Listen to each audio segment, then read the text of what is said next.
살다 보면 정말 단 한순간의 경험이 인생 전체를 바꾸는 경우가 있잖아요. 오늘 들려드릴 이야기는요, 한 소년이 겪었던 끔찍한 경험이 어떻게 그를 완전히 새로운 운명의 길로 이끌었는지 그 흥미진진한 여정을 한번 따라가 보려고 합니다. 1983년. 상상해 보세요. 의사가 13살짜리 소년에게 저렇게 말을 하는 겁니다. 다리를 자르자. 정말 생각만 해도 끔찍하죠. 바로 이 충격적인 한마디가 한 소년의 인생을 송두리째 바꿔놓게 됩니다. 네, 오늘 우리가 파헤쳐볼 미스터리가 바로 이겁니다.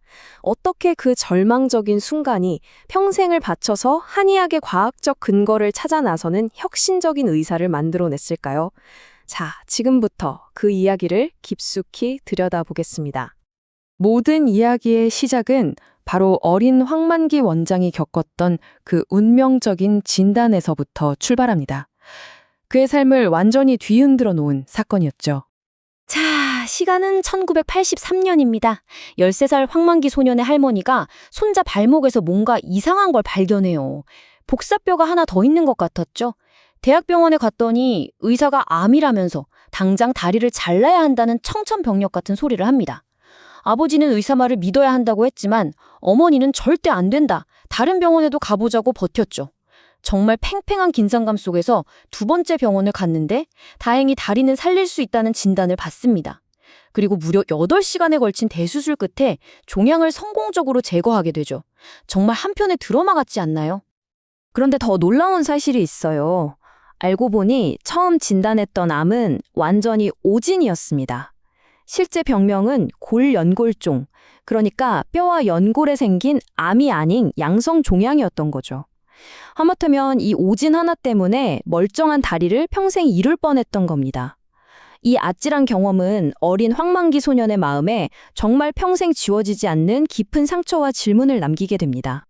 이 엄청난 사건은요, 황만기 원장의 인생 항로를 180도 바꿔놓았습니다.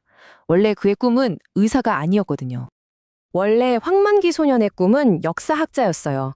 과거를 탐구하는 일에 굉장히 설렘을 느꼈다고 해요. 하지만 8시간 동안 자기 다리를 지켜준 의사를 보면서 마음이 바뀐 겁니다. 과거를 연구하는 대신 자신처럼 고통받는 사람들의 미래를 치료하는 의사가 되기로 결심한 거죠. 그리고 고등학생 때 그의 운명을 결정짓는 또 한 번의 계기가 찾아옵니다. 바로 TV에서 우연히 본 다큐멘터리 중국 의학 5000년이었죠. 이걸 보는 순간 아, 이거다 싶었던 겁니다. 그는 이걸 운명으로 받아들이고 서양의학이 아닌 우리 전통의학, 즉 한의사의 길을 걷기로 마음을 굳히게 됩니다. 그런데 막상 그가 입학한 한의대는 낭만적인 캠퍼스와는 거리가 멀었습니다. 그가 들어간 1990년대는 대한민국 전체를 뒤흔든 거대한 사회적 갈등, 그 한복판이었거든요. 바로 그 유명한 한약 분쟁입니다. 한쪽에서는 전문 교육을 받은 한의사들만이 한약을 다룰 수 있다고 주장했고, 다른 한쪽에서는 약사법을 근거로 약사들도 한약을 취급할 수 있어야 한다고 맞섰습니다. 이 다툼은 정말 사회 전체를 뜨겁게 달굴 정도로 엄청난 이슈였어요. 학생 황만기는 이 투쟁의 맨 앞에 섰습니다. 그는 수업을 거부하고 미등록 투쟁을 이끌었죠. 그 결과 무려 120명의 학생과 함께 학교에서 제적당하기까지 합니다. 그는 바로 이 경험을 통해서 뼈저리게 깨달았다고 해요. 한의학이 그저 비과학적인 민간요법이라는 편견에 맞서려면 우리 스스로 과학적인 근거를 증명해내야만 한다는 것을요. 자, 그런데 여기서 정말 흥미로운 지점이 있습니다.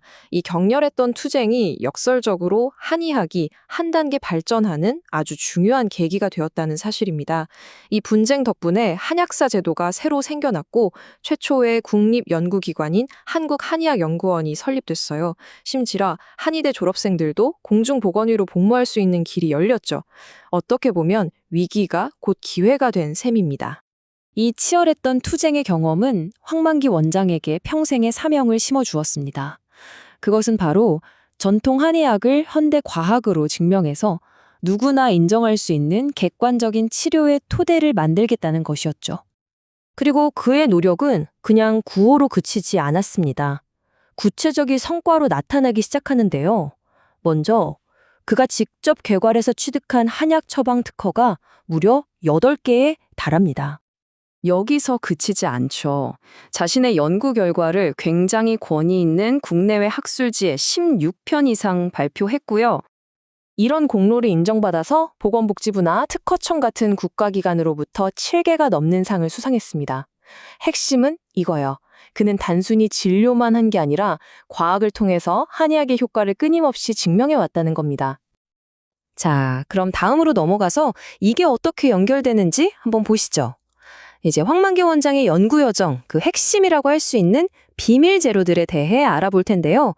그가 과학적으로 검증해낸 특별한 약재들은 과연 무엇일까요? 그가 가장 아끼고 사랑하는 약재는 바로 당귀입니다. 황 원장은 뼈 성장, 골절 치료는 물론이고 심지어 인지 기능 개선을 위한 특허 처방에도 이 당귀를 핵심 재료로 사용하고 있습니다. 그런데 놀랍게도 현대 과학으로 이 당귀를 분석해 보니까요. 실제로 뼈 세포 성장을 촉진하고 뼈 속의 미세 혈액 순환을 개선하는 효과가 밝혀졌습니다. 그뿐만이 아니에요. 강력한 항산화, 항염증 효과에 뇌신경 세포를 보호하는 기능까지 있었죠. 바로 이 지점이 그의 사명 전체를 정말 멋지게 보여주는 대목입니다. 수천 년 전부터 내려온 전통적 지혜가 현대 과학을 통해 그 효능을 입증받는 바로 그 순간이니까요. 그의 어린이 성장 처방에는 당귀만 들어가는 게 아닙니다. 다른 핵심 약재들도 있는데요. 예를 들어 황기는 전통적으로 기운을 북돋우는 데 쓰였잖아요. 과학적으로 보니까 피로를 풀어주고 면역력을 높이는 효과가 입증됐습니다. 또 귤껍질을 말린 진피는 식욕을 돋우는 호르몬 분비를 자극하는 동시에 뼈 세포 성장을 촉진하는 성분까지 함유하고 있었죠. 그럼 뼈가 부러졌을 땐 어떨까요? 그의 골절 치료 특허 처방은 아주 스마트한 2단계 논리를 따릅니다. 1단계에서는 유향과 몰약을 사용해서 극심한 통증을 잡고 혈액순환을 원활하게 만들어줍니다. 그리고 2단계에서는 이름부터가 아주 직관적인 약재들이 등장해요.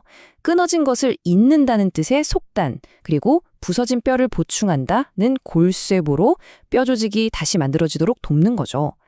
황만기 원장의 치료 철학은 바로 이 한마디로 요약됩니다. 그의 목표는 단순히 아이의 키를 몇 센티미터 더 키우는 게 아니에요. 아이의 몸 자체를 근본적으로 튼튼하게 만들어서 성장이 자연스럽게 따라오도록 돕는 겁니다. 건강이라는 튼튼한 토대가 있어야 그 위로 성장이라는 멋진 집을 지을 수 있다는 뜻이죠. 황만기 원장의 이야기는 단지 한 개인의 성공 스토리를 넘어서 전통과 과학이 만났을 때 어떤 엄청난 가능성이 열리는지를 우리에게 보여줍니다. 그리고 그의 삶은 우리에게 이런 질문을 던지고 있는 것 같아요. 수천 년 동안 쌓여온 지혜 속에서 현대과학이 아직 발견하지 못한 또 다른 놀라운 비밀은 무엇일까요? 여러분은 어떻게 생각하시나요?